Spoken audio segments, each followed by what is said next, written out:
खुलुमबाय बे समाव बडोलेण्ड इंखं टेलिभिजननि स्टुडिय'आव आं मिथिका नार्जारी दिनै मोनाबिलिनि गाहाय रादाबफ्राव दङ। रुपहियाव खाथि माइनाव खेराइनि हाबाफारियाव गेमस्रि दैमारि। बाक्सानि फाथला दुम्बुगिरिनि रिंखि स्वर्गियारिनि माखासे फोरमान बिलाइ गोमादों। हिरिम्बापुरि गोथार बाथौ फैलामा जिथि खेब लाइमोन बादा खुंदों। खारिजा बिजनेनि बरपेटायाव श्री श्री लोखि फुजानि साखाफारा। रुनिकाटा सरकारि गोजौ फरायसालियाव बेसेन नाङाजासे साइकेल रानदों। मोब्लिब ताराव नांनानै मासे मैदेरनि जिउ खहा। दानिया फैदोनि आबुं रादाबाव।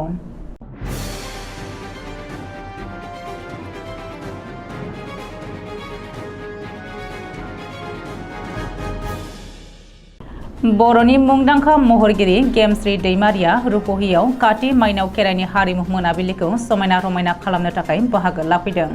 बाक्सानि रुपहि बियाब बाथौ सिबिसालियाव काति माइनाव खेराइ फोरबो फालिथाय आरो मेला दिन्थिफुंनाय हाबाफारिया थुंगेबाय। काति माइनाव खेराइ फोरबो फालिथाय लोगोसे मेला दिन्थिफुंनाय हाबाफारिया गाहामैनो गाहाम जोबलांबाय। हारिमु मोनाबिलिखौ समायना रमायना खालामनो थाखाय हांख्रायनानै लाबोदोंमोन गेमस्रि दैमारिखौ।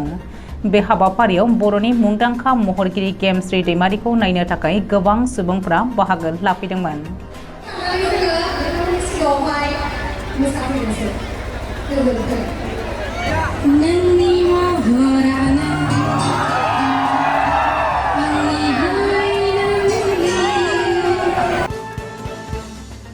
बाक्सानि फाथला दुम्बुरुगुरिनि रिंखि स्वर्गियारिनि माखासे फोरमान बिलाइ गोमादों।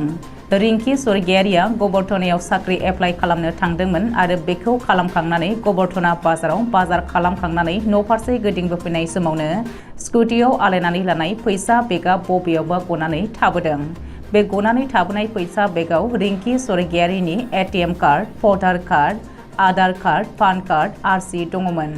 दिनै बेलासिनि 1:43 रिंगासो समाव गोमादों होननानै फोरमायदों रिंखि स्वर्गियारिया। बे गोमानाय फैसा बेगखौ सोरबाफोर मोनबाय बायदोंब्ला 9864888921 जानबुं अनजिमायाव खिन्थाहरनो खावलायदों रिंखि स्वर्गियारिया। गुबुन गुबुन बोसोराव खुंबोनाय बायदि देग्लायबो सान्तिपुर बाथौ आन्सलिक सिङाव थानाय गंसेल' बाथौ आश्रम एबा हिरिम्बापुरि गोथार बाथौ फैलामा 24 अक्ट'बरनिफ्राय लानानै 23 अक्ट'सिम सानब्रैनि हाबाफारि लानानै लाइमोन बादाखौ गाजा गोमजायै खुंदों।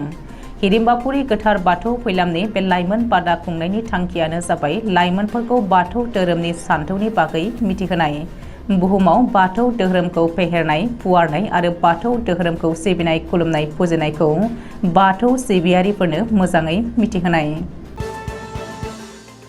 बाक्सानि खारेजा बिजनि बारापेटानि मरमि चकआव सान 6नि मेहेरगोनां हाबाफारिजों 16थि श्री श्री लक्ष्मी फुजा खुंफुंनायनि लाहार फाहार सोलिगासिनो। बारापेटानि मरमि चकआव लक्ष्मी मन्दिर सिथ्लायाव थांनाय बोसोरफोरनि बायदिनो देग्लायबो 28 अक्ट'बरनिफ्राय 2 नभेम्बरसिम सान 6नि मेहेरगोनां हाबाफारिजों खुंफुंनाय जागोन श्री श्री लक्ष्मी फुजा। थांनाय बोसोरफोरनि बायदिनो देग्लायबो 16थि श्री श्री लक्ष्मी फुजाखौ गुबुन गुबुन मेहेरगोनां हाबाफारिजों खुंफुंनाय जागोन। गुबुन गुबुन हाबाफारिनि जोबथारनायनि मोनायाव हारिमु मोनाबिलिनि हाबाफारि लानाय जादों। बे हाबाफारियाव हांख्रायहरनाय देंखोगिरि महरै नुजाथिफैगोन मानस प्रतिम आरो बर्नाली बशिष्ठ। गासै रायजो राजाफोरनि हेफाजाब मोनगोन आरो बाहागो लागोन होननानै आसा खालामदों खुंफुं आफादा। माब्लाबा फरायसाफोरा साइकेल गैयैनि थाखायनो फरायसालिसिम फैनो हाया जायो। फरायसाफोरखौ सानफ्रोमबो फरायसालियाव फैनो आरो गुन गोनां सोलोंथाइ लाहोनो थाखाय आसाम सरकारा फरायसाफोरनो साइकेल राननानै होदों। जाय फरायसाफोरा साइकेल मोनबाय बिथांमोना साइकेलखौ फरायसालियाव थांलाय फैलाय खालामनायनि अनगायै जेबो गाज्रि खामानियाव बाहायनो नाङा होननानै फोरमायदों एमएलए जयन्त बसुमतारिया।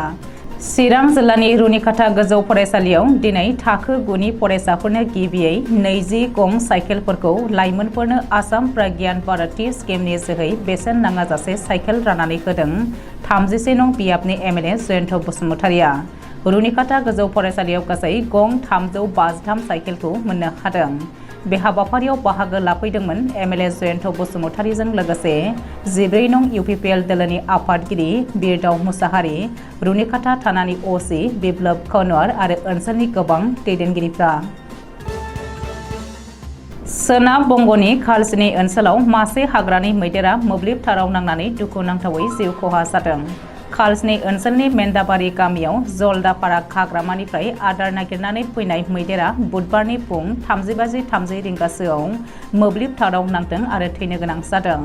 जायगानि सुबुं सिबियारि कृष्ण बसुमतारीया खौरांगिरिनि सिगाङाव फोरमायथिनाय बायदिब्ला मोब्लिब बिफाननि एलटि लाइनआ जोबोद गाहायजों दङमोन, जायनि जाहोनाव गोजौ गेदेर मैदेर दानथाला मोब्लिब ताराव नांनानै थैनांदों। बे बिथिङाव मोब्लिब बिफान आरो हाग्रा बिफाननि गोहैलो एबा लेहेमखौ नोजोराव गोग्लैदों। लोगोसेनो जायगानिनो समाज सिबियारि अभिजित नार्जारिया बे जाथायखौ लानानै दुखु मोननाय फोरमायदों। दिनै मोनाबिलिनि रादाबा एसेनोसै। गोजोन्थों।